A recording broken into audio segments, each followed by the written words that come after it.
안녕하세요. 코트라 남아공 요하네스버그 무역관에서 주최하는 제7회 Korean Lifestyle in Africa에 참석해 주신 여러분들께 감사의 말씀을 드립니다. 팬데믹 기간 동안 온라인으로 행사를 진행하였는데 2019년 이후 오랜만에 남아공 케이프타운까지 모시게 되어 무척 영광으로 생각합니다. 저는 K-Lifestyle in Africa 비즈니스 포럼 진행을 맡은 요하네스버그 무역관의 김남희입니다. 반갑습니다.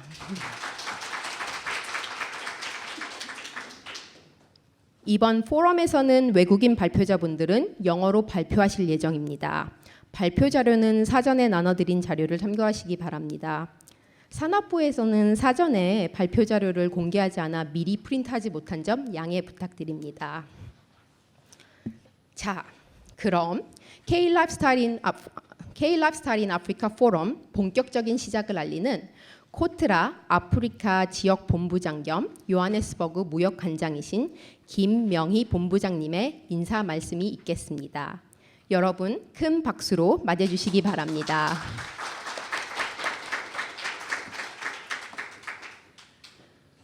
네, 안녕하세요. 저 코트라 아프리카 지역 본부장 김명희입니다.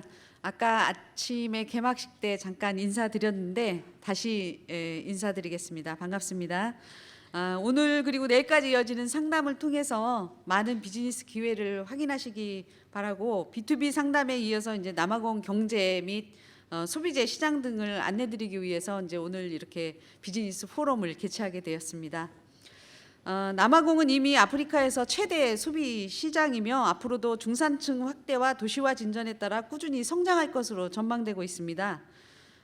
선진화된 유통시장이 형성되어 있는 남아공 소비재 시장은 향후 아프리카 대륙 진출을 위한 거점이 되기도 합니다.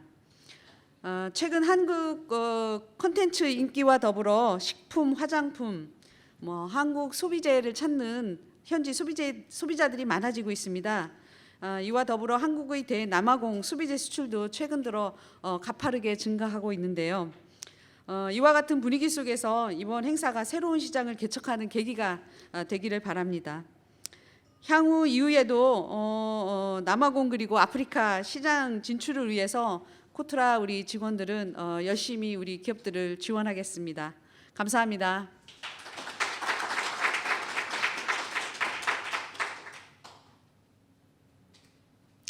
감사합니다, 본부장님. 그럼 다음으로 본 행사를 축하해 주시기 위해서 특별히 자리해 주신 남아공 통산산업부 투자진출부서의 대표 미스터 유누스 후세인의 축사가 있겠습니다. Please welcome Mr. Hussein for the congratulatory remarks.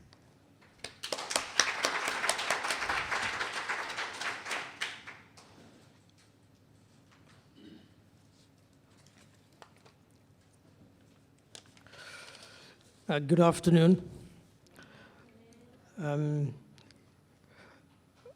think I'd like to say again a very warm welcome to the participants from Korea in this Lifestyle Expo.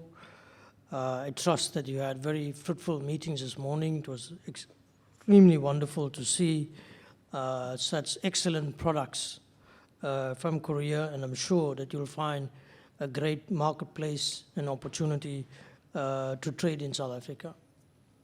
Let me just say that why South Africa and why Africa? South Africa itself is a very sophisticated market, very well developed FMCG sector, retail, wholesale distribution and logistics, compares amongst the best in the world. If you're looking at South Africa from a retail shopping mall perspective, South Africa has 23.4 million square meters, and it's ranked number 8 from 43 countries behind Australia and France. So it's quite developed, very sophisticated, as well as the fast-growing e-commerce market is taking off, and we've seen that in the pandemic, how we've been able to accelerate that. Beyond that, South Africa has world-class infrastructure and logistics, abundant natural resources, which I'm sure you are quite well aware that you import a lot of them into Korea from South Africa. As a small country of 60 million people, we have one of the finest market access regimes in the world. That is, you have a favorable trade agreements that we've been able to conclude with the EU, as well as the largest free trade agreement, which is called the African Continental Free Trade Agreement, which brings together 1.3 billion people and a market size of 3.4 trillion. I might just add that prior to the pandemic, 3/4 or 2/3 of Africa's retail sales was in FMCG. So what it shows is that we are gearing up for the integration of the African continent, where there's rapid urbanization, infrastructure development, as well as a higher disposable income, but a very young population that is consuming FMCG goods. And there lies the opportunity for companies like yourselves from Korea to work, to partner, to collaborate, to have joint ventures with South African partners to enter into the foray of the African continent. South Africa itself has sound financial systems that lead from here deep into the African continent. So it's very easy from a financial perspective, as well as the network industries and rolling up further infrastructure. We also have a very independent judiciary and a sound legal system. We're quite well known for investor protection, as well as we have available talent. And South Africa, from your perspective, also has a very good quality of work life. And you in one of our best cities today, Cape Town, which is also known as the lifestyle city. So South Africa has a unique and a wonderful value proposition. And we are quite glad and keen, and you'll see this in the presentation following me, about the abundant opportunities for both trade, investment, and economic development certainly from where I sit, and knowing the history and seeing the development of South Korea. And we are now celebrating 30 years of diplomatic relations. I think the trade, two-way trade between the country needs to at least be improved 10 times. The volume is too low for the economies that, and the ability and the capability we have. Similarly, the investment relationship, when I spoke earlier on in May to a delegation from South Korea and energy, we have about 40 South Korean firms in South Africa. That should be about 100 very quickly. So I'm glad at least about 35 of you are here, and you can find a presence and a market in this country. So get a chance and an opportunity to go out, see the retail sector, the shopping malls, the styles, the brand, designs, the marketing capability of this country. And I'm sure you'll find resonance and an opportunity that will bring you back time and time again to do business in South Africa, because it is a wonderful place to do business, and it's an even a greater opportunity for you to do business in South Africa and enter into the African continent. So with those few words, I'm from an agency which Ambassador Jaffer will talk about. It's called Invest SA. We are part of the Ministry of Trade and Industry. Like our counterparts, Kotra, we'll be able to provide you valuable information and walk the journey with you as you work into your business life cycle in South Africa. So we do have an office in Seoul also, and our contact person there is Masima Sarda, who's our Council Economic. But feel free, Ambassador Jaffer will put out the details for you to contact us. And we work with all companies, small, medium, large, domestic and foreign, in the investment space, like Kotra, and we're glad to work with you and I was delighted to see some great products in cosmetics, in beauty, in, let's just call it food, in chemicals, and some other FMCG electronics products. So I could say welcome to South Africa, and I hope that you had many pleasant buyers that came to visit you, and you are able to, what our president says, from contact to contract before you leave. So thank you very much.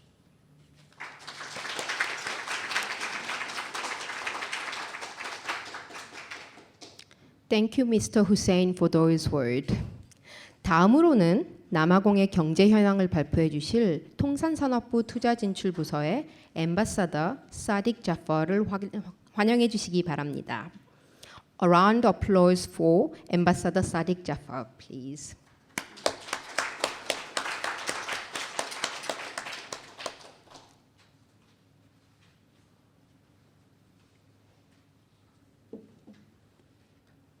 Yes, you can use. Which one? Okay. Thank you, Program Director. I thought I would take the liberty of just slightly tweaking the presentation in the context, because when we speak about the economic situation in South Africa, the economic overview, we are a country, like most of the rest of the world, recovering from the COVID pandemic. And our recovery is slow, so we are increasing, and there'll be ups and downs. Our growth is projected to be in the region of most probably 1.5% over the next few years. While that is slow growth, it is growth, and that really for us is the key thing. We've had a process for unemployment where, in the context of we've had quite high unemployment, but in 2022, we had last week the quarter 3 release of the 2022 labor stats, and it showed that we've had a 1% drop in unemployment figures. So even that, and it's been the third drop in consecutive quarters, and so it shows that the economy is actually getting there within that context. Now, if one looks at the economy, and this is the sense of real South Africa, is that this is the most diversified, industrialized economy on the continent. It's actually the only, it's deemed to be one of the few industrialized economies. The OECD defines industrialized economies by various criteria, and there's around about 30 in the world. If we look at the fact that there's about almost 200 countries that are members of the United Nations, there's only about 30 that's industrialized. And we are one of them. We're actually the only one on the African continent within that context. And so technology speaking, we're extremely diverse, we're extremely deep, we are most diversified. And you can see the sectoral focus within that context. And if we look at the context, again, the beauty of South Africa is effectively that we are a developing country, but our economy is a developed economy within the context that for us, in this contribution to GDP, the South African economy, the services sector is the biggest contributor. We have a key focus from a government perspective to ensure that manufacturing is deepened within the context. So there's a focus push from the Department of Trade, Industry and Competition to deepen the manufacturing processes, to deepen what we call localization, so we expand the production capacities more and more in that context. So that's really the thrust of our government, and our focus around the type of investments that we look at going to get is based on that. I mean, I'll just read a little stat for you that says that this African economy is a 5.52 trillion rand economy. And that's effectively $335.4 billion US. And that's using PPP, or purchasing power parity, as a measurement. And that makes us the 33rd largest economy globally. So, you know, of the, as I indicated, almost 200 countries that are part of the United Nations, we're in the top 50. So in that really is the key. And I think what's come through in 2022 for us, and this is when I talk about the recovery, is that we've increased our GDP. The GDP has increased, and the key focus, the increase in the GDP, is in agriculture, mining, manufacturing, and finance. And when you look at the labor statistics that was released last week, you see it's roughly those same sectors that has had growth in the numbers of people employed within those sectors. So there's that correlation that the economy is starting to create more jobs in the right sectors within that context. Also, the other point, and this is in particular to our colleagues, our friends from Korea, the South African economy is one of the most open economies, in the world. Its exports and imports collectively represent approximately 51% of GDP in 2022. And I mean, that really shows the openness of the economy, but we have extremely preferential agreements with the key ones. My colleague, Mr. Yunus Hussain, spoke about the Africa Continental Free Trade Area. That will be, in terms of the numbers of countries that's part of it, will be the largest in the world. And that's really to unify this economy on this continent within that context. And I mean, just a few contextual processes. It seeks to integrate a single trade and investment market. And I mean, the market, as my colleague was speaking about, is 3.5 trillion USD GDP by 2025.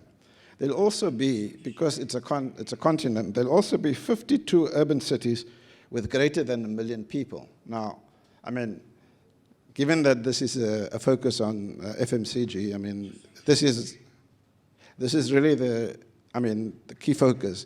Those are big markets, and those are urban cities, it's within cities spread across the continent within that context. And again, 1.5 billion people on the continent by 2023. And I mean, 2025. And that's in a couple of years' time. So we're looking at a massive market, but also linked to the fact, linked to, particularly when we look at the Korea lifestyle in Africa, is effectively that it's 2.5 trillion USD consumer spending by 2030. And that really, I think, is the key. So what we have there is just part of this process. And if we look at the fact that we've spoken about the economy slowly growing, getting its act together in that context, and it will be an up and down process, but it's going in the right direction. Now, this is data from United Nations Commission of Trade and Development, what we call UNCTAD for sure. They do an annual report, which is the World Investment Report every year. And from the latest data, we look at the top source economies. This is where FDI goes to the rest of the world. From these are the top 10 countries that distribute it everywhere. Now, which are the top 10 countries it goes to? South Africa is one of those top 10. So to show that we do matter, we are a global player and we are a serious player. So this is the top 10 host countries, which means these are the countries that have received the top 10, and this is last year. Still, the world is recovering from COVID, but we are in the top 10 in terms of having received FDI in attraction of those countries. This shows the relevance of why it makes business sense to be in South Africa, why it makes business sense to say, let's use South Africa as the base for further expansion into the Africa Continental Free Trade Area, because we have the infrastructure, the diverse infrastructure, we have the diverse economy, we have the logistics, we have the transport links, and it is there. And the reality is that the money is coming in. Investors are coming in that context, in the process. Now, what have we done to ensure that it makes it easier to set up operations and to do? We have what we call our special economic zones. And these are really zones, and in the next slide I'll show where the zones are. But essentially we're talking about 13 zones. Some is in operation and some is coming online and some is in planning phases.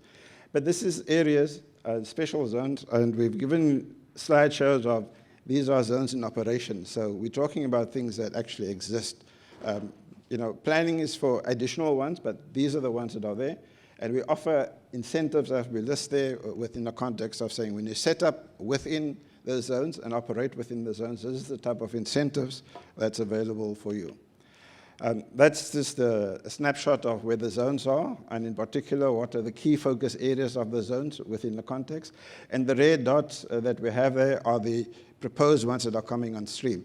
So in total, it's about 12, 13. I think it should be 13, but I think there I have 12, because the Vaal one is the proposed one I don't have there. So it's 12, but in total, we have 13 proposed SEZs in the context that we want to do. And this is the type of thing. You're setting up operations. We have preferential free trade agreements and preferential trading processes with the world. Essentially, this is what it's about. It's existent. It's there. It means that while you're looking at a target market of 60 million for South Africa, a target market of 1.5 billion for the continent, you're looking at a target market of the globe, essentially, with this type of footprint that you have. So, you know, it then, again, to emphasize, makes business sense to be here, to set it up so that you're able to communicate and trade with the world. In terms of what the opportunities are, we are 9 provinces. Every province has particular strengths, and this is a snapshot of the type of strengths of the particular province.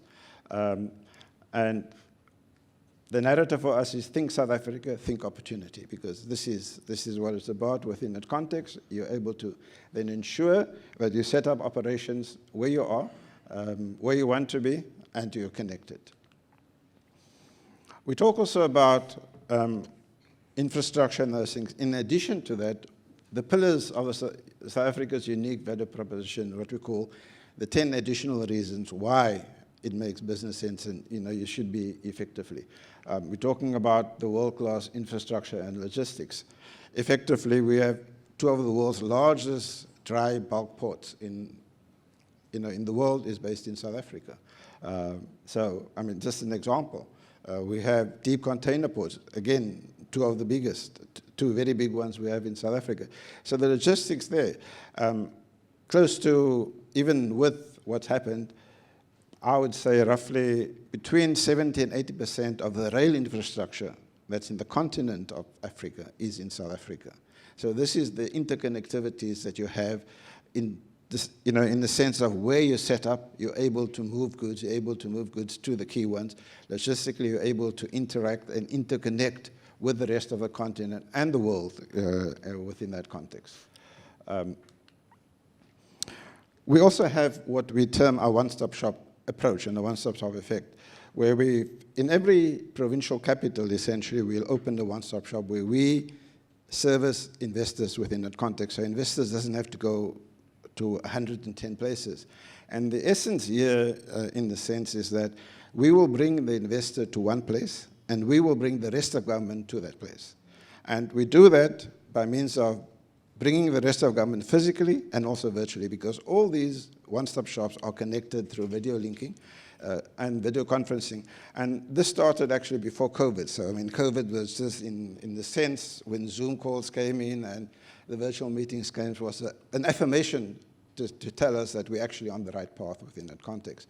So an investor are able to come and be there and engage, and we ensure that we fast-track processes, we cut down the red tape, the delays, the lags within that context, to ensure that the bureaucracy, the ease of doing business becomes much easier for businesses, for investors.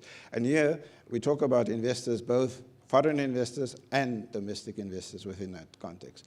Once you set up here from Korea, we will regard you as a local business in that context, but we'll still provide the same level of service that we'll do, because our sense is to ensure that businesses grow. And businesses grow by focusing on the key elements that they are supposed to be doing, that is growing their business, not having to worry about ensuring the regulatory elements is done in that context. Yes, we will do that, and we try and we shorten the processes for that, so there's a one-stop shop here in Cape Town. There's another one in Durban, and there's another one in Johannesburg, and the national one is in Pretoria at the DTIC campus, and we are rolling it out into the other provinces. By the end of this financial year, there will be another 3 that we have rolled out, and then the next financial year, we'll complete the rollout so that we have 9 one in every province plus the national within that context.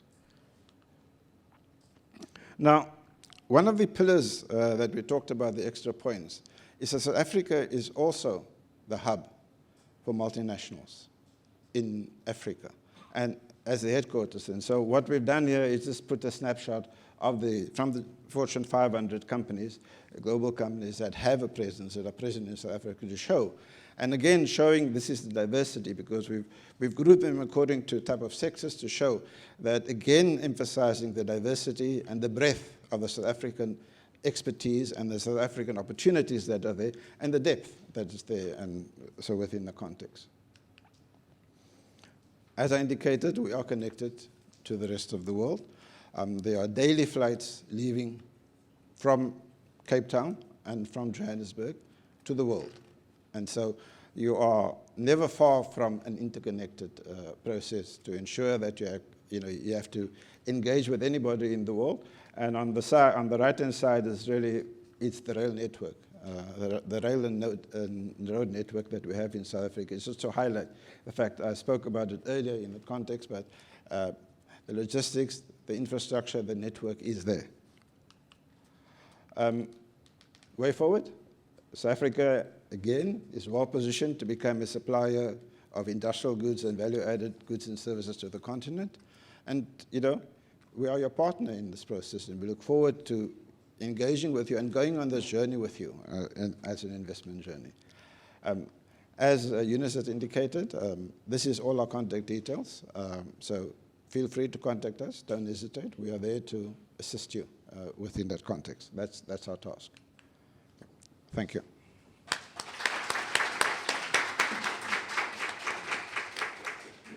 Ambassador Jaffa. 다음 발표로 바로 넘어가도록 하겠습니다. 남아공 소비자 시장과 협회 관련해 말씀해 주실 남아프리카 공화국의 소비재 협회 대표 미스 진틀레 트쿠웨를 환영해 주시겠습니다. 미스 진틀레 트쿠웨, floor is yours.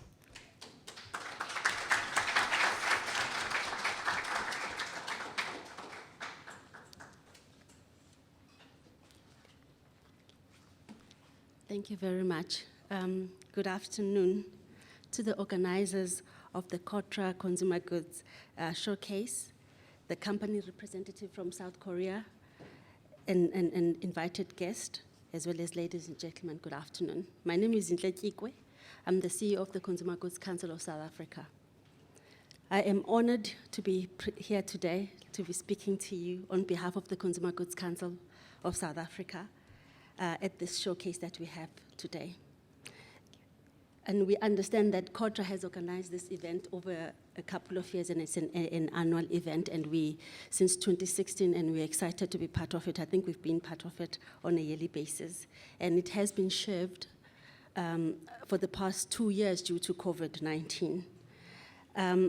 Because of the travel restrictions, as well as no one is allowed to go to any countries. I therefore feel that this is good for us to be here today, and so that we can meet and we can mingle, because we are human beings and we are social beings, and it is our human nature to socialize. And I want to just give a warm welcome to our visitors from South Korea. Welcome to South Africa and to our beautiful country. Thank you. And also, indeed, welcome to Cape Town. Cape Town is it's a tourist destination, it's a business destination, and it's a beautiful, as you can see behind us here today, it's a beautiful place to be. And I hope you stay and you enjoy and you spend your money in our country. And also, thank you so much, because we know that some successful deals and business deals will be done today, and which are going to be impressive for our country. As the ambassador has indicated, we're still having slow growth, which is what we want to improve as the country, as business. So this is a very impressive showcase, because we know South Korean companies are more on beauty, fashion, food, and living wear industries. And you have bought all of this here in South Africa, the best of South Korea. What is it that the country can offer? We are excited for that as a country. And as you may be aware, the Consumer Goods Council, or the fast-moving good sector in South Africa, is one of the major contributors to the GDP. And we contribute to growth and employment in the country. So I want to just tell you a little bit about who CGCSA is. The Consumer Goods Council of South Africa, we're an industry association. We are a not-for-profit organization. We're a voluntary organization where we represent retailers, manufacturers within the food and non-food. The multinationals that are that come into South Africa become our members, some of which the ambassador have shown there. We have in our members Coca-Cola, McDonald's, from a quick service restaurant, Pioneer Foods, Nestle, I can name them. All of them are our members. And what do we do for them as well as retailers? All the big 5 retailers in South Africa, Pick n Pay, Shoprite, Massmart, Woolworths, as well as Spar and medium-sized retailers such as Clicks, as well as OBC and others. So what we do for the retailers and the manufacturers, we lobby and we advocate for them on regulatory issues in South Africa, because if you have to operate in any country, you have to follow the rules of that country. So we work with government, we lobby government, we advocate for our member position, we get concessions out of government from any regulatory transcript to enable our members to trade better. That's what we do. So it's significant for us to be here today because we want to get growth into the country. We want companies from South Korea to come into South Africa and invest, because it's important that we want our country to grow. So there's opportunities that are here for you, for your organizations, as South Korean companies, that you're going to consider when you come here in South Africa, and we are open for that, and we are able to assist you should you need so. So those could be either greenfield investments or partnership with local partners. So what I'm trying to say is that the Consumer Goods Council of South Africa can assist you to understand the regulatory environment of the country that you want to invest in. So this showcase for us, I think it goes both ways. It goes both ways from a South African perspective and a South Korean perspective, where both companies can showcase what is it that they can offer. And we know that the South African buyers as well as investors we're hoping they can go and present to something similar to what is happening here today, showcase the services and the goods that we have here in South Africa, so that we can build and grow as a country into the Eastern Asian market. That's what we would like to see as well. So we hope that the South Korean companies coming to South Africa, investing in South Africa, can be a springboard for you to go into Africa. So as I said earlier on, we are a lobbying a lobbying organization, so we continue to actively lobby and advocate and have ongoing engagements with government for our members, on behalf of our members, on regulatory and policy frameworks, which is to create a conducive environment for foreign direct investment and to facilitate trade. What we say our take-off is like help our members trade better. In this regard, what we want to continue advocating for you as well on policies that will make sure that investment, foreign direct investment into the country is easier for South Korean companies to come and invest in South Africa. So as a CGCSA, we are more than willing to assist the organization from South Korea and wish to establish themselves. And we are open for you to become our member as well, so that's important too. I'm happy to note that already in South Africa we have a number of South Korean companies like Kia, Handia, Samsung, as well as ALG, who have already established some solid roots in the country and have been a contributor to our economic growth. So in closing, I hope this event will be a success story for all of you, where you're going to be able to do trade deals and you make contacts that you can take back to your country and come back and cement this relationship, strong market, and have a strong market presence in South Africa. So we hope to see you coming back and investing in establishing your organizations. I also look forward to seeing some of our companies showcasing in South Korea, and where we can then start to export our South African goods from beauty, from agro-processing. We have beautiful agricultural food, jewelry, and chemicals. So we're hoping to see those as well, South African products going into South Korea. So I wish to thank KOTRA for inviting me to represent CGCSA in addressing you on behalf of the CGCSA, and I wish you a successful showcase that will yield some fruitful results. I thank you.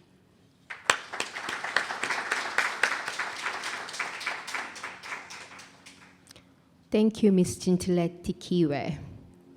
다음 발표해 주실 분 바로 소개하도록 하겠습니다. 남아공의 뷰티 그리고 화장품 시장에 대해 발표해 주실 샌디 퍼 님은 뷰티 테라피 인스티튜트의 대표 자리를 맡고 계십니다. 그럼 박수로 발표자를 맞아 주시기 바랍니다. Ms. Pho.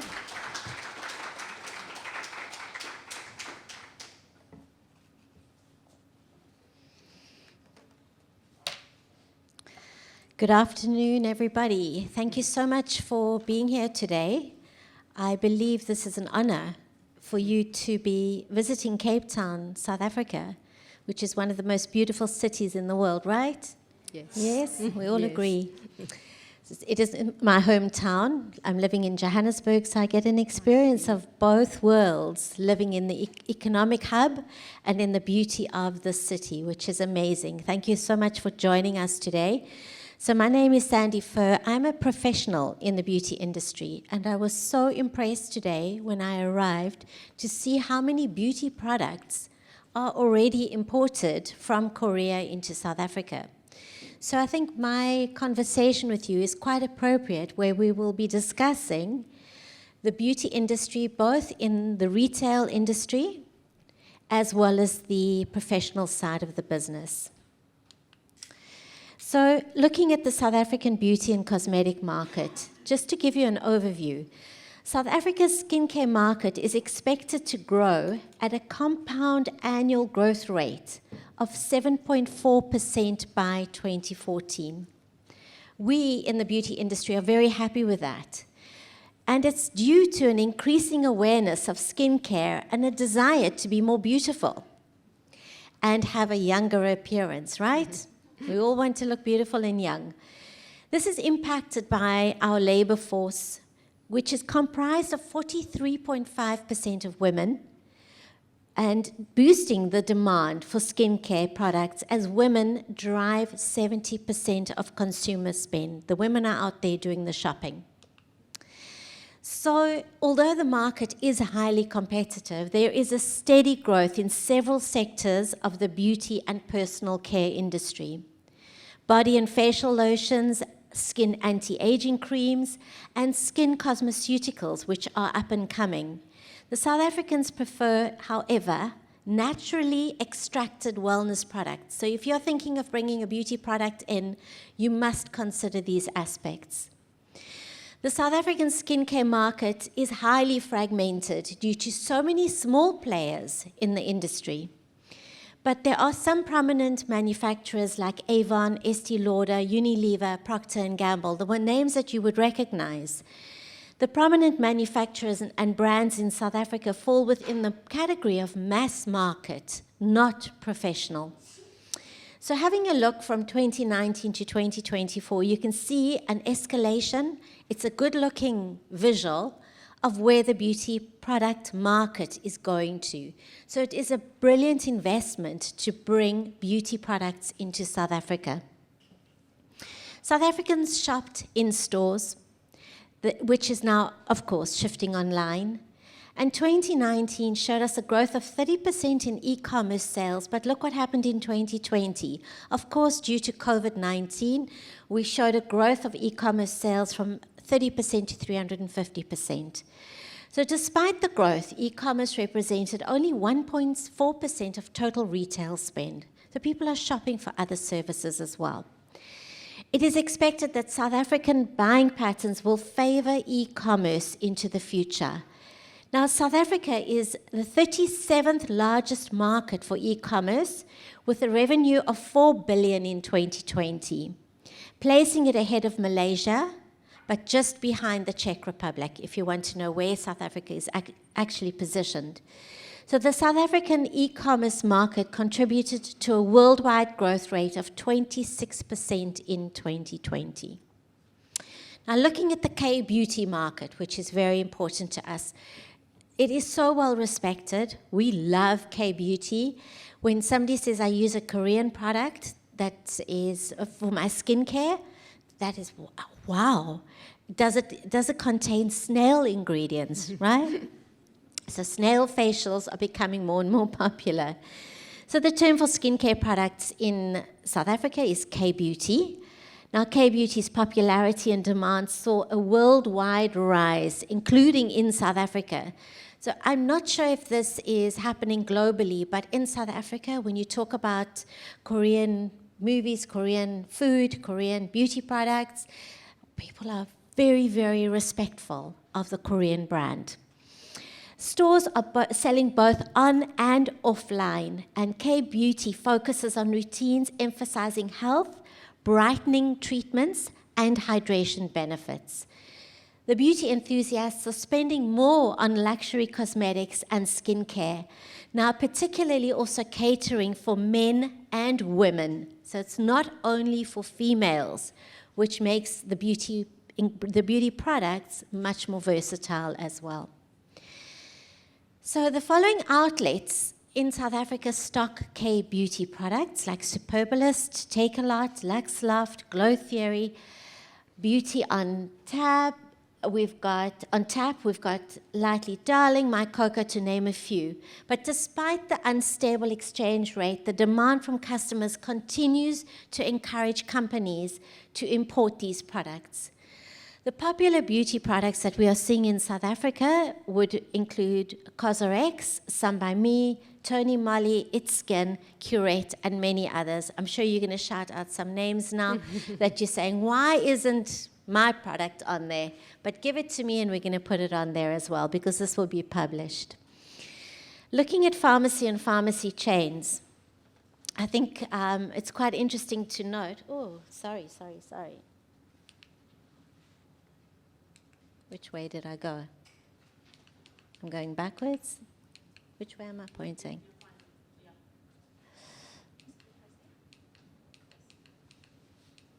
Sorry, everybody. Pharmacies and pharmacy chains. So the pharmacies in South Africa are retail outlets that sell over-the-counter medication, prescription medication, and also this is under supervision of a pharmacist. So this is a pharmacy, and it could be a group such as Dis-Chem, such as Clicks, because the small independent pharmacies are not so prevalent anymore. Comparing Clicks and Dis-Chem, internationally, we're looking at something like Boots or CVS. Let's look at Clicks. Clicks has opened its 800th store, and they're continuing to open between 25 to 30 stores, targeting by 9 to 19 stores by 2026. Clicks operates not only in South Africa, but also in Botswana, Lesotho, Namibia, and Eswatini. So it's going into Africa, it's in Africa, and well footprinted.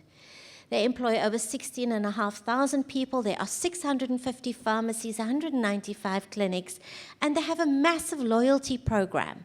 So if your product is in Clicks, you know that you have impacted on 9.5 million people in terms of loyalty. And look at Dis-Chem. It has 250 stores, planning to continue opening as well, and it's probably more than 254 at the moment. They are renowned for customer service. If you go into a Dis-Chem, you get great attention, great service, and a massive selection of offerings, right? They have the largest basket size in their channel. So they also have clinics which administer vaccinations, so you can go and get your flu vaccine, your COVID vaccine at a place like Dis-Chem. But they have got a massive beauty offering in color cosmetics, skincare, and fragrance. Clicks and Dis-Chem offer FMCG skin brands similar to grocery stores, but they do favor derma skincare, which is really interesting. They do arrange their beauty by category and not necessarily by brand. They do have some brands located, but they do have an interesting mix of products where they'll have standardized skincare, hair care, etc. So they don't have necessarily dedicated consultants that will be servicing you on a particular brand.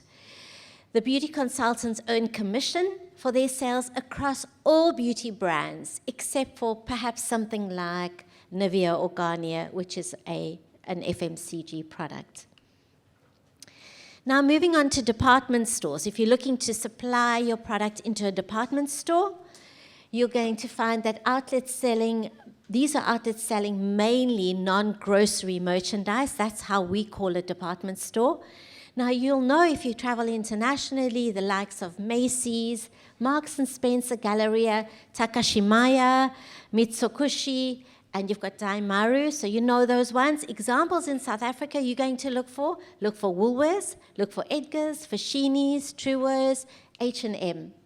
So those would be the department stores. Now, looking at Woolworths, Woolworths is trending upmarket, very similar to Marks & Spencer in the UK. Originally, they only sold private label, but now they are extending as long as it leads with quality. They extended to products such as guest brands, so your product could find a footprint in Woolworths. They aim to be a destination for beauty shoppers, and you'll find more and more stores. They've got over 200 doors with at least 100 with beauty products as well. We love Woolworths. Edgar's, problems with Edgar's, for those of you who know Edgar's, it was the largest department store in South Africa with 203 branches. They had an unchallenged position as the #1 beauty destination, but they began to decline over a decade ago. And what happened is that they went into voluntary liquidation in April of 2020, as did so many companies. Very sad time. So Edgar's had a specialist standalone store called Red Square. Do we know Red Square? Yes. But it's very strongly modeled on the likes of Sephora. I love Sephora when we travel. It's a place, it's on the to-do list, the place to go. So it's recently been renamed, if you're looking, Edgar's Beauty. They were sold to Retailability in 2020, and there are at least a total of probably a bit more than 30 Edgar's Beauty doors in South Africa. Foschini's and Truworths, the best place to go buy fashion, footwear, clothing. They've got dedicated branded counters already, like Clarins. I'm sure you'll know of Clarins. They also have perfumery bays. They have gondolas with skincare. Foschini's has at least 276 doors with over 100 beauty doors. And Truworths has over 300 doors with 40 Elements beauty doors. You've all got this information in front of you. You'll be able to take it back with you, so you'll be able to see where you want to position your product in the future. So having spoken about Edgar's Beauty, there's a new brand on the block. It's called ARC. Love ARC. Who loves ARC? It's a recent entrant into the South African beauty scene, and I think that's also a really good place to position your product. ARC is only in 7 major malls now, but they're in the best malls. And they are positioned where you've got the premium visitor to the mall. Then we've got health and wellness stores. If you're going to be positioning your product into a health and wellness market, you're going to find a brand called Wellness Warehouse, of which they have 30 doors, but only 10 of them carry selected beauty. So if your product is in the health and wellness arena, this is the product, this is the company that you're going to be visiting to go and position your product.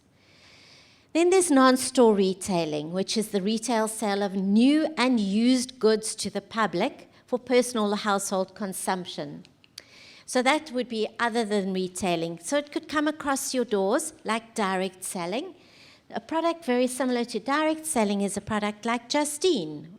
So many South Africans will know Justine products as a party plan product, which is a party plan basis, or you can sell it on a one-to-one basis at the home, at the office, to a friend, but it's something that you would sell. Very many housewives sell something like Justine, Avon, Avrochlane, and Home Choice. So Home Choice is an interesting one because Home Choice is very well known for home shopping, but they also do have products within their scope in the beauty arena. If you are interested in going to a home type of shopping environment where you go onto catalog type shopping or TV type shopping, that is where you would allocate your type of shopping. And then, of course, e-commerce. Now, e-commerce specifically, we know the shops like Checkers, Pick n Pay, ShopRite, to go and buy your food. Then you have something like Checkers 6060, where within 60 minutes you will receive your products, and you will receive your products from them. This is a great place to position retail beauty brands that are easy to use and very, very commercial. So Takealot is another one. It's a leading e-commerce retailer with sub-brands like Superbalist that you might know and recognize. But be careful, because there's another massive e-tailer arriving in South Africa, in fact, in Cape Town, and that's Amazon. So Amazon is going to be, there's a few problems with Amazon, but it's coming to South Africa. Then there's the vending machines. Now we can go and get our cool drinks, we can get cigarettes at vending machines, we can get all types of foodstuffs, medication even. But at the moment in South Africa, we don't have the vending machine opportunities. This is an opening for somebody. If you have access to a vending machine retailing system, this is something that we could do with bringing into South Africa as an opportunity. So the beauty categories that you need to look at in South Africa that you want to bring in, color cosmetics, of course. Every woman is using color cosmetics. Nail cosmetics, very popular. More and more so, men are starting to use color cosmetics. So be aware of that and without judgment, because why, if women can use it, why can't men use it, right? And what about fragrances for men, women, and unisex? We've got to be unisex today. We have to recognize that there is mass market and we've got premium market and there's niche market, and this is probably a niche market for you to get into. So that's in fragrances. And skincare products. Of course, I'm in the professional skincare industry. You can imagine how what my market is looking like. So facial, body, foot and hand care, skincare products. In department stores, pharmacy chains, very popular. Hair care in the beauty industry. Hair, I don't know when last you walked into a Clicks, or if you have had the opportunity to go into a Dis-Chem to look at the hair care products available. It's phenomenal. Men's grooming. This to me is an untapped market. It's there, it's small, but it's the future of beauty and cosmetics. Bath and shower, from bath soaps to liquid soaps, to shower gels, and then, of course, your deodorants and additions to that as well. Looking at private label, we have a total basket value of 71 billion rand in annual sales for 12 months ending May 2021. So it's not a shy figure in the beauty industry.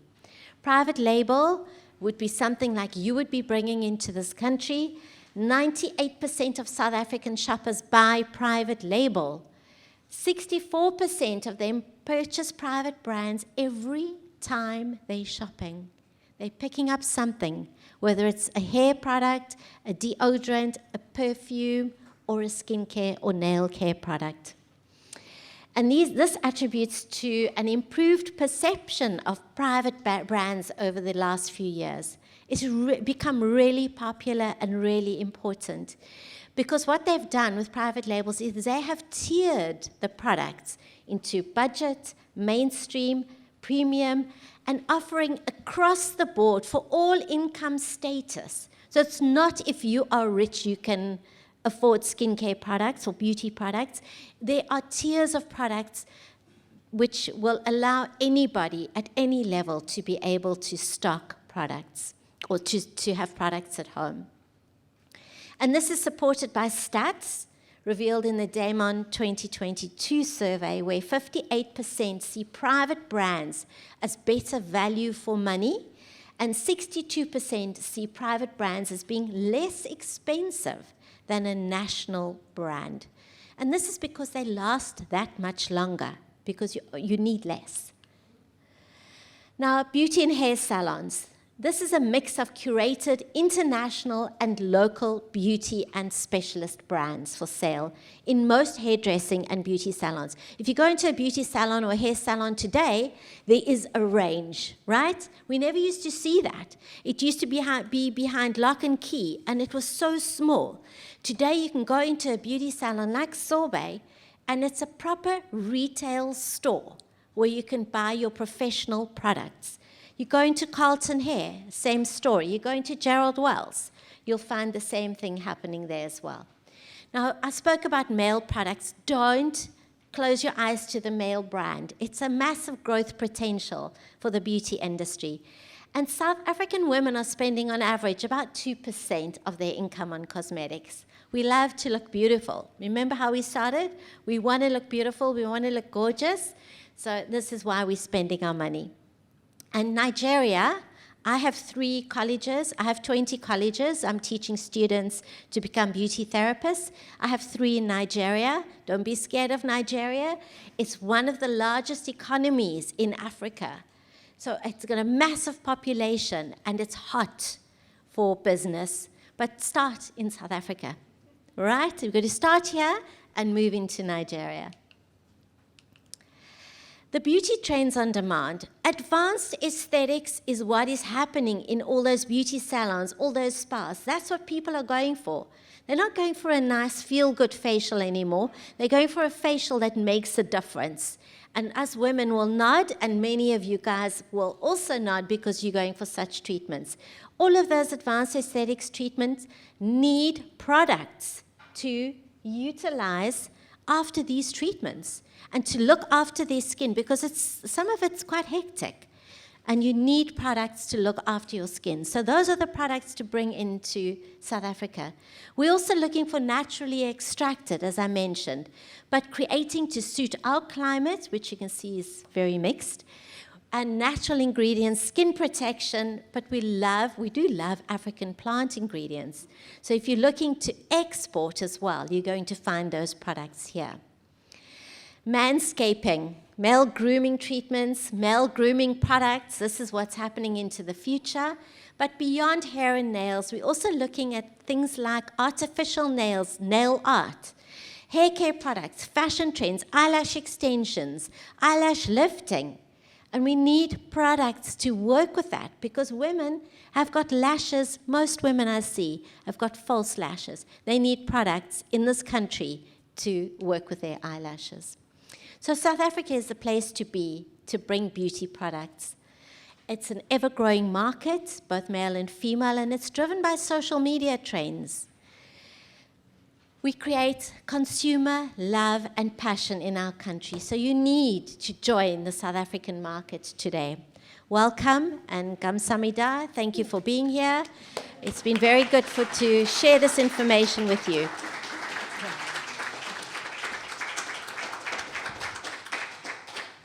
Thank you, Ms. Fa. 이번에는 글로벌 시장 진출을 위한 무역보험 활용 방안에 대해 발표해 주실 이충후 한국무역보험공사 남아프리카공화국 지사장님을 모시도록 하겠습니다. 환영해 주시기 바랍니다.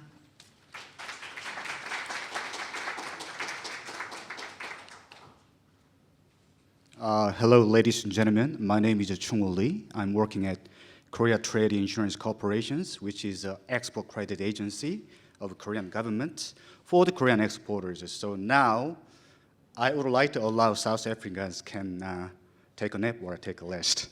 Okay? 지금부터 한국어로 말씀드리겠습니다. 저는 저기 무역공공사 요하네스버그 지사장이고요. 일단 남아공에 오신 걸 환영합니다. 저희 공사를 이용하시는 분들도 계실 거고 처음 들어보시는 분들도 계실 것 같은데요. 어제 케이프타운으로 오는 비행기에서 저희 김 사장님을 만나셨는데 저희 고객이라서 안 오신 것 같습니다. 어제 오기로 약속하셨는데 참석을 안 하셨네요. 그리고 시차 이런 걸 감안해서 간단하게 설명드리도록 하겠습니다. 저희 공사는 92년도에 수출입은행으로서 분리돼서 설립이 됐고요. 코트라와 마찬가지로 산업부 산하 기관입니다. 작년 지원 실적을 보면 저희가 195조 원 정도 무역 보험을 공급을 했는데요. 전체 195조 원 중에 아프리카 전체 대륙이 차지하는 비중은 2조 원, 약 1% 정도 되는 시장입니다. 저희 공사 입장에서는. 근데 남아공은 그 중에서도 한 5천억 정도 되는 저희한테는 굉장히 작은 시장입니다. 그래서 여러분들이 많이 뛰어주시면 저희가 뒤에서 확실하게 서포트해 드리겠다라는 말씀을 드리고요. 올해는 195조 원보다 약간 증가한 235조 원 정도 저희가 무역보험을 공급할 계획을 가지고 있고요. 내년도에는 뭐 세계 경제가 워낙 불안하다 보니까 정부에서 좀 수출 기업들을 지원을 더 많이 해라라고 해서 한 270조 원 정도 지원 계획을 짜고 있습니다. 그림 보면 바로 이해가 되실 것 같은데요. 뭐 자동차 사고에 대해서 자동차 보험을 들듯이 대외 무역 거래, 투자, 뭐 수입과 관련된 모든 비즈니스와 관련해서는 뒤에 지금 무역보험공사가 있다라고 생각하시면 될 것 같습니다. 저희가 커버하는 위험은 신용위험, 비상위험 이 두 가지가 있는데요. 신용위험은 수입자의 인수 거절, 뭐 지급 불능, 파산 등으로 인해서 수출 대금을 회수하지 못할 위험. 비상위험 같은 경우에는 나라 자체의 리스크 때문에 예를 들어서 뭐 모라토리움을 선언한다라든지 아니면 환거래 제한 그런 이슈들이 있을 경우에 수출 대금이 결제되지 않을 경우에 저희 공사에서 보험으로 커버한다고 보시면 될 것 같습니다. 비근한 예로 저기 2008년도에 서킷시티 미국에서 굉장히 큰 그 가전 도매 업체였는데요. 금융위기를 견디지 못하고 파산을 해서 저희 공사가 뭐 삼성전자, LG전자에 약 1,300억 원의 보험금을 지급한 실적이 있습니다.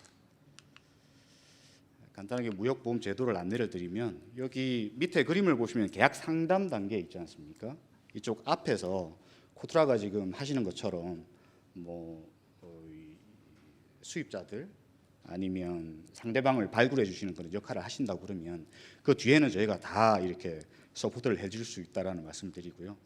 계약 상담 단계에서 이 수입자가 믿을 수 있는 수입자인지 아니면 물건을 수출하고 난 다음에 수입 대금을 제때 결제할 수입자인지 이런 점검이 필요하지 않습니까?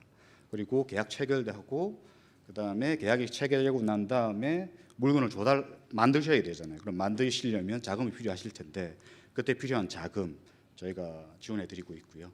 그다음에 여기 대금 수령이 되고 난 다음에 거래가 완료가 되는데 이제 대금 수령이 안 되면 저희가 보험금을 지급해 드리는 거죠. 그 이후에도 저희 공사에 하는 역할은 보험금이 지급된다라는 거는 달러가 저희 나라로 안 들어오는 그런 개념이지 않습니까? 그럴 경우에는 국부 유출을 방지하기 위해서 지구 끝까지 쫓아가서 수입자한테 수출 대금을 받아내는 수출 채권을 회수하는 그런 역할도 하고 있습니다. 이게 처음에 말씀드린 신용조사인데요.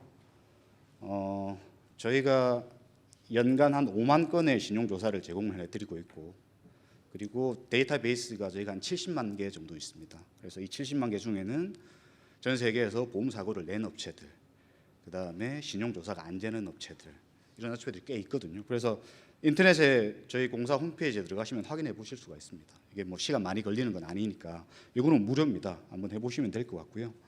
그다음에 이 데이터베이스에 없는 업체 그리고 신규로 조사가 들어가야 되는 업체에 대해서는 일정 부분의 수수료를 받고 저희가 신용조사를 진행하고 있습니다.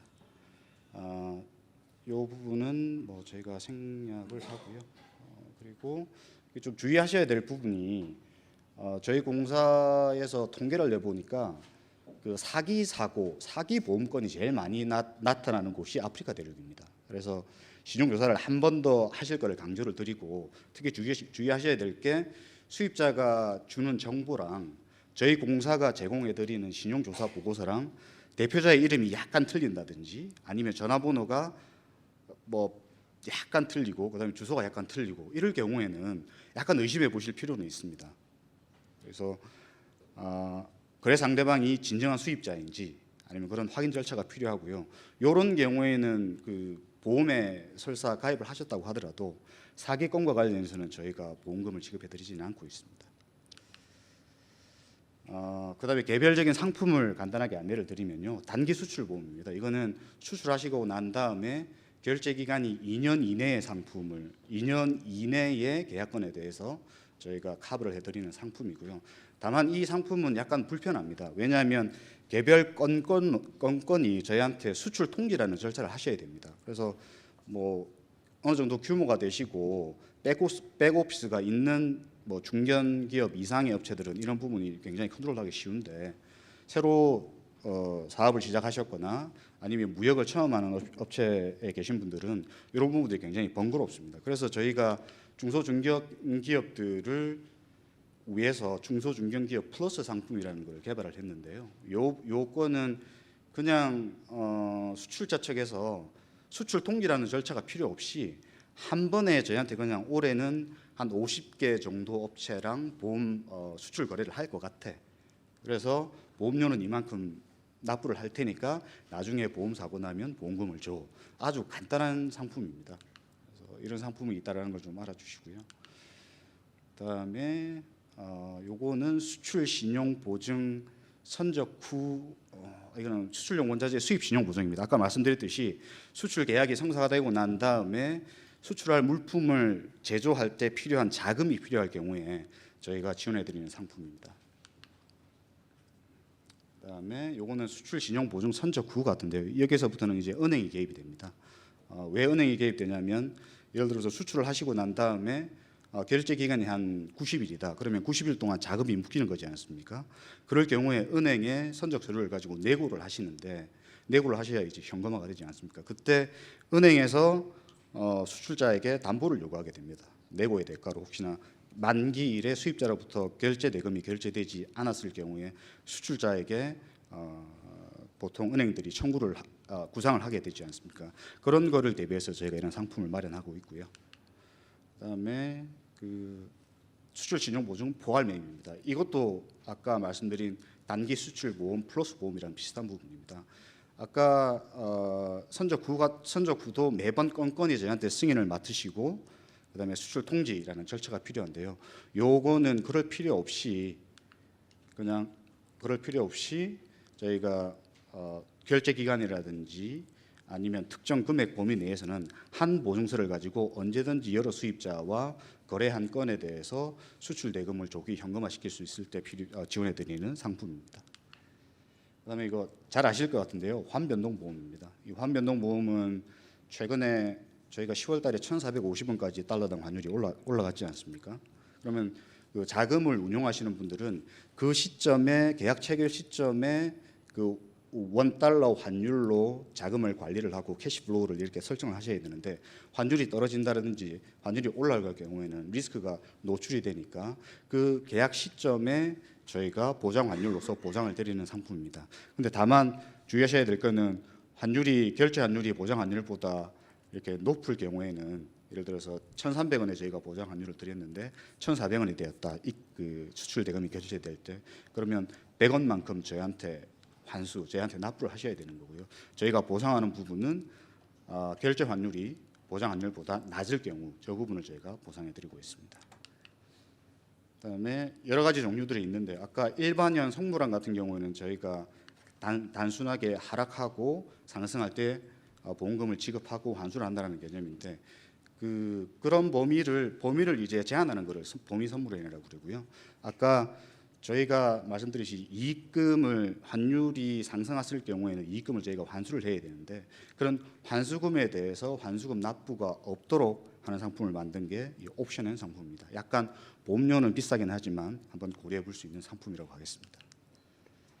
요거는 해외 사업 금융보험인데요. 요 부분은 아마 소비재 관련된 업체들이라서 상관이 없을 것 같긴 하지만 혹시나 나중에 사업이 굉장히 잘 되셔가지고 남아공에 공장을 짓는다, 대규모 자금이 필요하실 때 그럴 경우에 저희한테 이렇게 문의를 주시면 해외에서 진행하는 사업에 필요한 자금 저희가 지원해드리는 상품도 있습니다.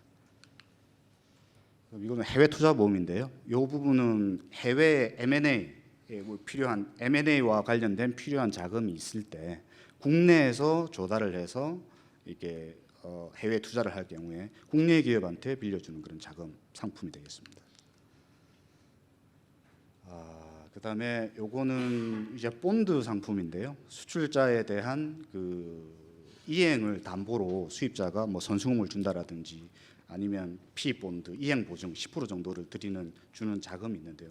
그 이행을 수출자한테 요구하기 위해서 담보를 필요로 할 때 저희가 준비해드리는 상품입니다.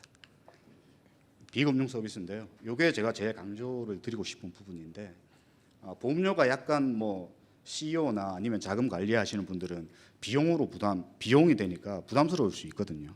근데 이제 각종 지자체나 무역협회 이런 곳에서 이 보험료 지원 사업을 굉장히 많이 하고 있습니다. 실시간으로 저희 공사 홈페이지에 가서 확인해 보실 수가 있고요.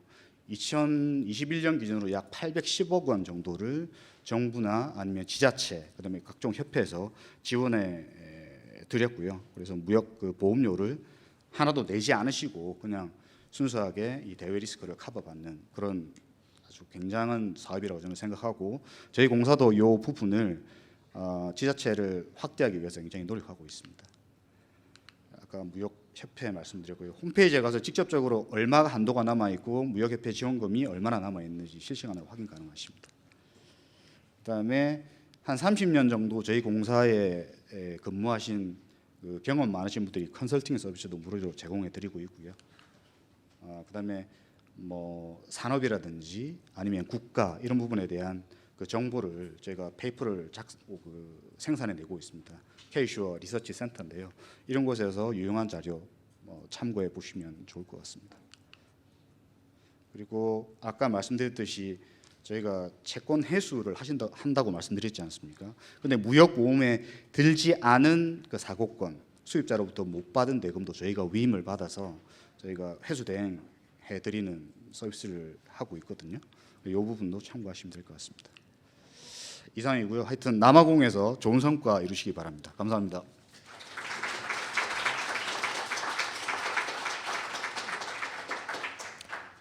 발표 감사합니다, 지사장님.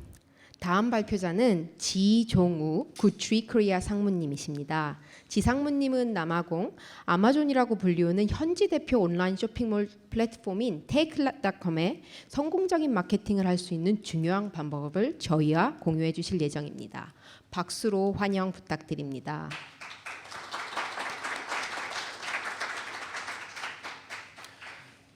안녕하세요. 굿트리 코리아 지종우라고 합니다. 저희 굿트리 코리아는 한국과 남아공에 각각 법인이 있고요. 그리고 저는 남아공 법인에서 상주에서 지금 현재 요하네스버그에서 살고 있습니다. 제가 지금 소개해드릴 설명해드릴 테이클랏은 남아공에서 가장 큰 온라인 쇼핑몰이라고 생각하시면 되고요. 아마존하고 굉장히 흡사한 그런 시스템을 갖고 있습니다.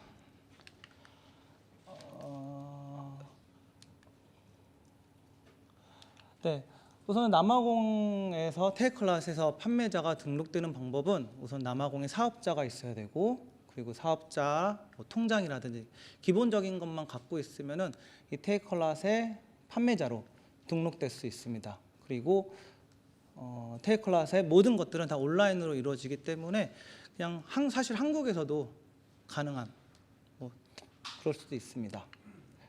여기 보면은 이제 테이클랏, 셀러포트 등록하기. 그래서 기본적인 서류만 등록하면은 2, 3일 안에 이제 승인이 나고,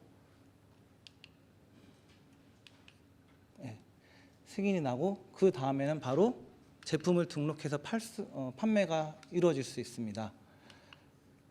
자, 먼저 이제 회사가 등록이 되고 나면은 이렇게 이제 셀러 포탈이라는 이런 웹사이트에 로그인 될 수 있게 아이디하고 비밀번호 할당이 되고 이렇게 로그인이 되고 나면 이 안에서 모든 것들 판매가 어떻게 이루어지고 대금이 어떻게 결정되는지 한번 이제 알아볼 수가 있습니다.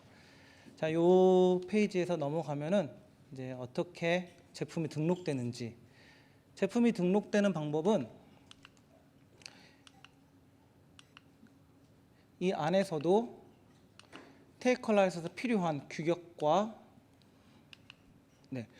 테이크컬러에서 필요한 규격들 그리고 카탈로그 이런 것만 선택만 잘하면은 이것도 한번 등록하고 나면 2, 3일 안에 승인이 나고 그 승인이 나고 나서는 바로 판매가 가능합니다. 근데 등록하는 그런 뭐랄까 이미지 파일 올리는 거나 이런 것들이 좀 까탈스럽아서 저희도 처음에 올릴 때 한 2-3번 거절을 당했었어요.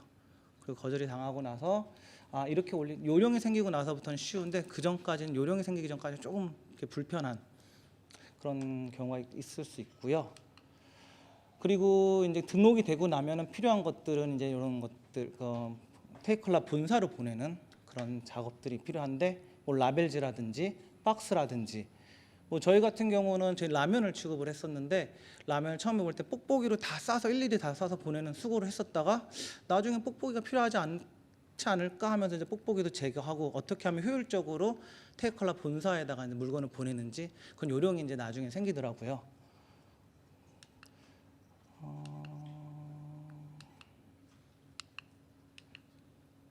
네, 이렇게 뭐 라벨지 그리고 이제 이런 박스들 이런 것들은 이제 다 판매자가 준비하고 그리고 이제 커리어 뭐 남아공 로컬 커리어를 통해서 이제 테이크컬러 본사로 보내야 되는 그런 시스템입니다. 자, 요거는 이제 저희 판매를 시작하고 나면은 실시간으로 오더가 들어왔을 때 오더 현황을 이렇게 바로 홈페이지 셀러 포털에서 볼 수가 있어요. 여기 보면은 이제 시간별로 그리고 날짜별로 그리고 어떤 손님이 얼마나 몇 개를 오더했는지 이렇게 실시간으로 볼 수가 있고요. 이렇게 오더가 들어왔을 때 판매자는 테이크컬러를 통해서 판매하는 방법은 딱 2가지가 있습니다. 리드타임 오더하고 인스톡 오더가 있습니다. 리드타임 오더는 손님이 오더를 했을 때 판매자가 준비를 하고 포장을 해서 테이크컬러 본사로 이제 납품을 보내는 거고 테이크컬러 본사는 그것을 다시 재패키징을 해서 손님한테 보내는 그런 시스템입니다. 리드타임을 했을 때는 손님한테 갔을 때 최장 2주에서 3주까지 걸려요. 그래서 리드타임에 소비자들은 사실 리드타임 오더를 그렇게 원치는 않은데 먼저 테이크컬러 시작했을 때는 리드타임으로 시작을 할 수밖에 없습니다. 그리고 리드타임을 통해서 조금 더 이제 판매가 많이 이루어지고 그 실적이 쌓였을 때는 다음 인스톡이라는 스톡 그 판매 방식으로 넘어가는데 사실 리드타임에는 다른 장점은 있어요. 리드타임은 그 제품 뭐랄까 그 분실 위험이 사실 없어요. 저희가 아까 이 앞에 보면은 테이크컬러에 제품을 등록하고 나면은 제품마다 고유 바코드를 나오는데 그 바코드를 스티커로 붙이고 테이크컬러 본사로 보내야 돼요. 근데 테이크컬러 본사에서 만약에 난 100가지를 보냈는데 그중에 라벨이 하나가 떨어졌다. 그러면 테이크컬러는 99개 받았다고 한번 얘기하고 나머지 1개는 없다라고 얘기를 하는 거예요. 우리는 100개를 다 보냈는데. 그래서 이런 부분에 있어서는 무조건 판매자가 온전히 다 책임을 질 수 없는 그런 시스템이고요. 테이크컬러는 그런 부분에 하나도 책임을 져주질 않아요. 중간에 배송 사고가 났다.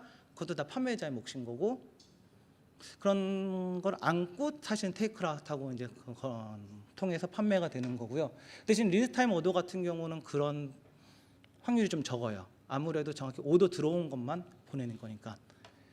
여기 넘어가면은 이제 이게 리드타임 오더에 관한 이제 그 순서인데 처음에 말씀드렸다시피 처음에 오더가 들어오면은 판매자는 그것을 싸고 이제 배송 업체를 통해서 캡탄 DC로 테이크컬러 DC로 보내고 DC에서는 다시 재포장을 해서 손님한테 가는 그런 시스템입니다. 요 리스타임 오더에서 좀 더 실적이 나고 하면은 저희 이제 인스톡 세일을 할 수가 있어요. 인스톡 세일은 이제 테이크컬러 창고에다가 물건을 이제 가져다 두고 거기서 이제 손님이 구매자가 오더를 했을 때 바로 나갈 수 있는. 그래서 빠르면은 오늘 오더하고 내일 소비자가 받을 수 있는 그런 편리함이 있어요. 인스톡 오더는 내가 원하는 만큼 보낼 수 있는 것도 아니고 테이크컬러 시스템에 따라서 잘 나가는 품목은 더 많이 올라갈 수 있고 못 나가는 품목은 적게 나갈 수 있는. 저희도 라면을 하고 있지만은 잘 나가는 라면 제품들은 많이 보낼 수가 있고 못 나가는 라면 제품들은 많이 보내고 싶어도 보낼 수가 없어요. 대신에 잘 나가는 제품이라도 테이크컬러에서는 저희들한테 프리 스토리지 기간을 줘요. 2주, 3주, 4주. 그것이 지나가고 나면은 걔네들은 우리한테 스토리지 피를 차지하는데 그게 규격에 따라서 어떨 땐 무게에 따라서 상당히 좀 비싸요. 그래서 저희가 처음에 테이크클라스 시작을 했을 때는 스토리지 피가 많이 부담이 돼서 사실은 그냥 차라리 리드타임을 먼저 시작을 하자 이렇게 생각을 한 것도 있었는데 확실히 스토리지 피 전에 우리가 그걸 잘 스톡만 잘 컨트롤해서 보낼 수만 있다고 하면은 스토리지 피가 인스톡 오더가 리드타임보다는 많게는 5배까지도 세일즈가 늘어나더라고요. 그리고 이것이 이제 테이크클라 그 소비자가 보는 그런 페이지인데 여기서 이렇게 보시면 저희는 삼양을 남아공에서 이제 그 유통을 하고 있는데 여기 보면은 저기 인스톡 해갖고 조하네스버그랑 케이프타운 DC에 이 제품 있다는 걸 소비자가 알 수가 있고요.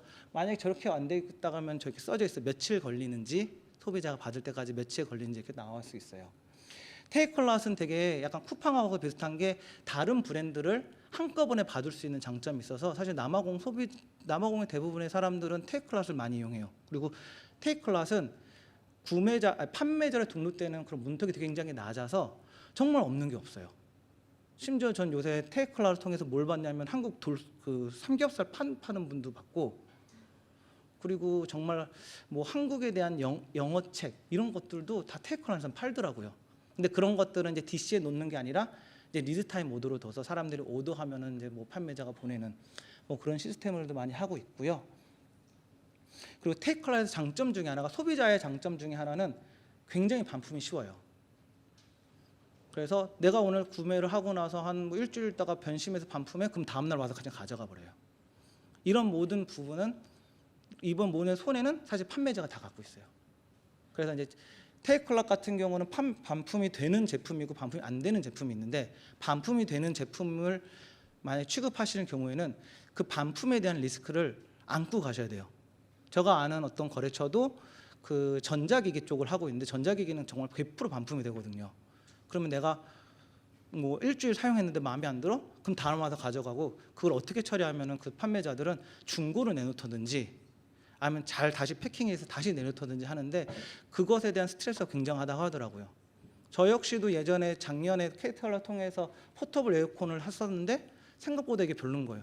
그래갖고 그냥 일주일 있다가 나 이거 상태가 별로 안 좋아 하고 그러니까 다음 날 와서 가져가고 그거에 대한 전체 금액은 100% 리펀이 되더라고요.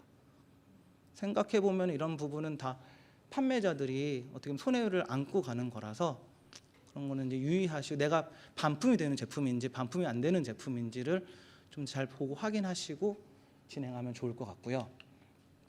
여기는 인스톡이고 이제 테이크클라스를 하면은 이제 여기서 이제 그 수수료의 개념인데 크게 subscription fee, fulfillment success fee, and storage fee 이렇게 있는데 처음에 subscription fee는 약간 매달 고정적으로 나가는 그냥 등록비 같은 거라고 생각하시면 돼요. 많지는 않고 한 450란드 한국 돈으로 한 3만 원, 4만 원 정도가 되는데 이것보다 사실 더 큰 수수료는 여기 두 번째는 fulfillment랑 success fee예요.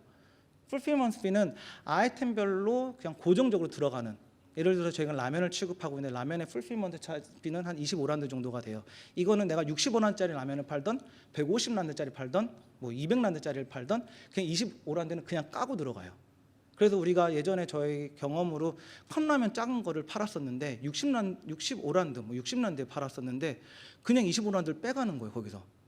그러면 우리는 거기서 벌써 거의 뭐 40%에 가까운 마진을 거기서 뚫리고 또 여기 보면 석세스 피라고 해서 또 아이템마다 다르긴 한데 보통 7%, 10%, 8% 이렇게 돼요. 그건 우리는 이거 팔면 팔수록 손해가 되는 그래서 잘 몰랐을 때 그런 일이 생기더라고요. 그래서 이제 내가 판매하는 것들이 어떤 그 풀필먼트 비에 들어가는지 화장품, 뭐 식품 이런 것들 다 다르니까 그런 걸 확인을 하시고 석세스 피도 내가 이거 할 때 얼마만큼의 석세스 피가 얘네들이 차지를 하는지에 대해서 제대로 알고 가격을 측정하지 않으면은 이게 많이 팔고 뒤로 밑지는 그런 장사가 될 수 있는 게 테이크클라시더라고요. 그리고 이제 스토리지 피는 좀 전에 말씀드렸다시피 테이크클라시 정해줘요. 어쩔 땐 2주, 어쩔 땐 4주. 저희도 처음엔 4주를 받고 들어갔다가 가끔씩 뭐 4주가 되기 전에 스토리지 피 차지가 된다고 뜬 거예요. 그럼 이제 얘기해갖고 왜 벌써 스토리지 피가 뜨냐? 얘기하면서 얘네들은 무빙이 되지 않는 스톡일수록 스토리지 피를 적게 줘요. 오히려. 그래서 무빙이 잘 되는 것들은 어떨 때는 5주, 6주까지도 주는 경우도 있고요. 그리고 무빙이 안 되는 거는 1주, 2주 넘어가면 바로 스토리지 피를 차지를 하더라고요. 이런 부분은 사실 테이크클래스하고 판매자 입장에서는 테이크클래스는 온전한 갑이에요. 진짜 우리가 그거를 알고 접근하고 해야지, 안 그러면은 참 이해가 안 될 때가 조금 더 있긴 하더라고요.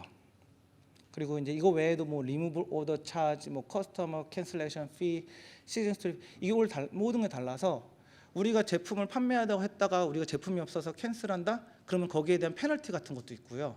어떨 때는 아예 그 스톡을 다 빼라고 하는 경우도 있고 못 하는 경우도 있고요.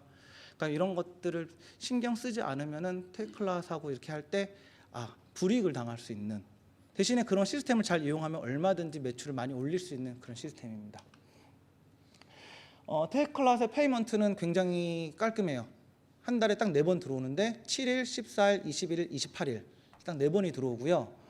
그리고 페이먼트를 줄 때는 어떻게 주냐면, 이게 저희 페이지인데 이게 다 셀러 포털에서 이렇게 볼 수가 있어요. 저기 왼쪽 위에 보면은 93,000 뭐 이렇게 나오는데, 저거는 지난번 페이먼트 이후에 이제 지금까지 현재까지 이제 들어왔던 판매했던 금액이고요. 테이크클래스는 오늘 판매한 금액에 대해서는 3일 동안 자기네가 홀딩을 해놔요. 그리고 3일 뒤에 제일 마지막에 어베일러블 밸런스라는데 글로 넘어가요. 그래서 저희 가운데 있는 금액은 테이크클래스이 홀딩하는 금액이고요. 그 3일 있다가 이 금액이 제일 마지막으로 가요. 그래서 7일 날, 뭐 14일 날, 21일 날, 28일 날 저 마지막에 있는 어베일러블 밸런스가 내 통장으로 들어오고, 나머지 그 펜딩 금액이 다시 이제 다음 주로 넘어가는 그런 시스템입니다. 근데 이것도 제가 이제 말씀드려야 될 게, 제가 테이크클래스를 지금 거의 3년 4년째 하고 있는데 처음 할 때 힘들었던 게 뭐냐면은 내가 판매했던 그 개수랑 금액이랑 그리고 내가 돈을 받는 거랑 늘 상이했던 거예요. 이 부분에 있어서는 내가 그 셀러 포털에 가서 다운을 받고 내 매출이 이만큼인데 왜 이만큼밖에 안 들어왔냐, 이런 얘기를 이제 어필을 했을 때 테이크클래스는 이러고 체크해봐 하고 끝이에요. 이런 부분에 있어서는 아무래도 남아공이라서 그런 건지 이 부분은 이제 판매자가 어느 정도는 그런 리스크나 그런 손해를 안고 가야 하는 것 같습니다. 예, 요거는 이제 마지막 페이지인데, 이제 테이크클래스에 이제 제품을 등록하면은 이렇게 등록이 되면서 가격, 그리고 내가 뭐 웨어하우스에 몇 개가 지금 있고 그 웨어하우스의 개수가 얼마나 소비가 되는지 이렇게 나오고, 테이크클래스는 굉장히 판매자한테 자유로운 것 중에 하나가 가격도 내 마음대로 조정할 수가 있고 스톡도 내 마음대로 뺄 수가 있고 넣을 수가 있고, 그런 부분에 있어서는 굉장히 자율성이 커요. 그래서 내가 이번에 스톡이 별로 없어, 그럼 이거는 스톡을 안 보내도 괜찮고요. 그리고 내가 이건 좀 더 비싸게 팔고 싶어, 테이크클래스하고 상의를 안 해도 돼요. 내가 팔고 싶으면 그냥 그 가격에 팔면 되는 거예요. 그런 부분에 있어서는 판매자한테 굉장히 자유를 주고, 테이크클래스의 바이어나 이런 것들이 따로 있는 게 아니라서 이건 순전히 내 판단과 의지로 할 수 있습니다. 네, 이상입니다. 혹시 뭐 궁금한 게 있으면 나중에 여쭤보셔도 됩니다. 감사합니다.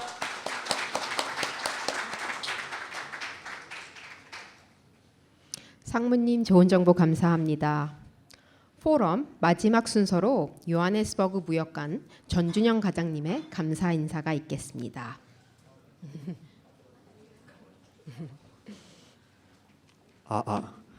네, 안녕하세요. 코트라 요하네스버그 무역관 전준영 과장입니다. I'm Jaden from Kotra Johannesburg. Thanks for attending and presenting today. Department of Trade, Industry and Competition, Consumer Good Council of South Africa, Beauty Therapy Institute, Good Trade Trading, and K-Sure. 오늘 이제 1일차 일정이 마무리가 되고 있는데요. 오늘 아침에 현장에서, 그리고 이번 포럼이 좀 낯선 남아공 아프리카 시장을 조금 더 이해하시게 되는 계기가 되었으면 좋겠습니다. 늘 그렇듯이 예외 없이 오늘도 나타나지 않은 바이어가 좀 있는데, 이런 바이어들은 저희가 잘 추적해서 내일이든지 아니면 행사가 종료된 이후에도 상담으로 이어질 수 있게 잘 노력하도록 하겠습니다. 저기 한번 열어 주시겠습니까? 지금 밖에 식사가 준비가 되어 있고요. 식사를 자유롭게 네트워킹 하시면서 네, 즐겨주시면 되겠습니다. 다시 한번 참석해 주셔서 감사드리고요. 오늘 고생 많으셨습니다. 감사합니다.